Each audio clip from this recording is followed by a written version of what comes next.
এবার যে কবিতাটি বলবো, কবিতাটি নাম বসন্ত নয় অবহেলা। কবিতাটি লিখেছেন দর্পণ কবি। বসন্ত নয়, আমার দরজায় প্রথম কড়া নেড়েছিল অবহেলা। ভেবেছিলাম অনেকগুলো বর্ষা শেষে শরতের উষ্ণতা মিশে এলো বুঝি বসন্ত। দরজা খুলে দেখি আমাকে ভালোবেসে এসেছে অবহেলা। মধ্য দুপুরের তির্যক রোদের মতো অনেকটা নির্লজ্জ ভাবে আমাকে আলিঙ্গন করে নিয়েছিল অনাকাঙ্ক্ষিত অবহেলা। আমি চারপাশে তাকিয়ে দেখেছিলাম আমার দিন দশায় কারো করুণা বা আরতির পেখম ছড়িয়ে আছে কিনা। ছিল না। বৃষ্টিহীন জনপদে খড়খড়ে রোদ যেমন দস্যুর মতো অদমনীয়, তেমনি অবহেলাও আমাকে আগলে রেখেছিল নির্মোহ নিঃসংকোচিত। আমি একবার অবহেলাকে পিছনে ফেলে ভোঁদড় দিয়ে এগিয়ে গিয়েছিলাম। তখন দেখি আমার সামনে কলহাস্যে দাঁড়িয়েছে উপেক্ষা। উপেক্ষার সাথেও একবার কানামাছি খেলে এগিয়ে গিয়েছিলাম তোমাদের কোলাহল মুখর আনন্দ সভায়। কি মিলেছিল? ঠোঁট উল্টানো ভৎসনা আর অভিশপ্ত অনুরার মতো একতাল অবজ্ঞা। তাও সয়ে গিয়েছিল একটা সময়। ধরেই নিয়েছিলাম আমার কোনোদিনই হবে না রাবেন্দ্রিক প্রেম। তোমাদের জয়গানে করতালিতে নতজানু থেকেছিল আমার চাপা আক্ষেপ লজ্জা। বুঝেই গিয়েছিলাম জীবনানন্দময় স্বপ্ন আমাকে ছোবে না। জয়নুলের রং নিয়ে কল্পনার বেসাতি, হারানো দিনের গানের ঐন্দালিক তন্ময়তা, বা ফুল পাখি নদীর কাব্যালাপে কারা মশগুল হলো, এ নিয়ে কৌতূহল দেখাবার কোনো দুঃসাহস আমি দেখাইনি কখনো।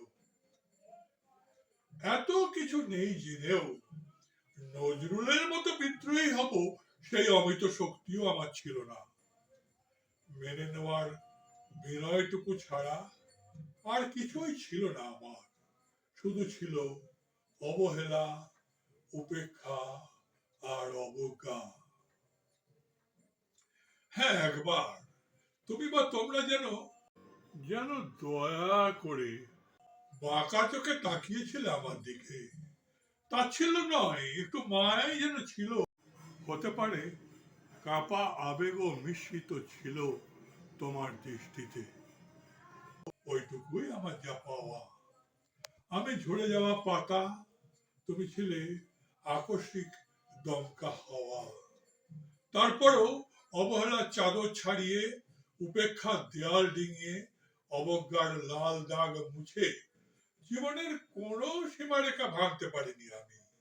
একথা জানি শুধু অন্তর্যামী। অনেক স্বপ্নপ্রবণ হয়ে একবার ভেবেছিলাম এ অবহেলা তুষারপাতের মুখচ্ছবি, উপেক্ষা কাঁচের দেওয়াল, অবজ্ঞা কুচকুচে অন্ধকার।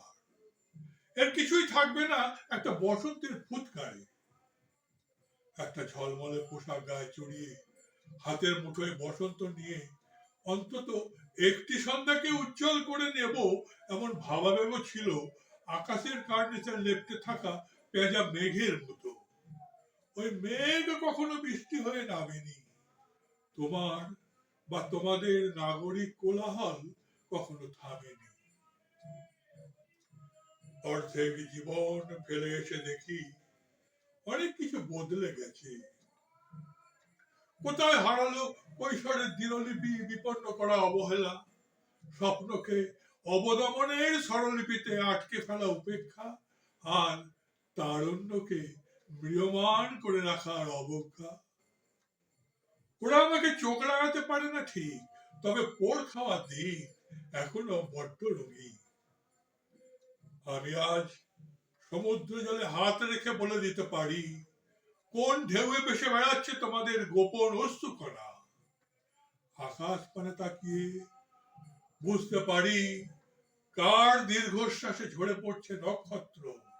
এমনকি তুমি যে সাম্রাজ্ঞীর বেশের আড়ালে মিহিন কষ্ট চেপে হয়েছ লাবণ্যময় পাষাণ পাথর, সেটাও দেখতে পাই অন্তর্দৃষ্টি দিয়ে।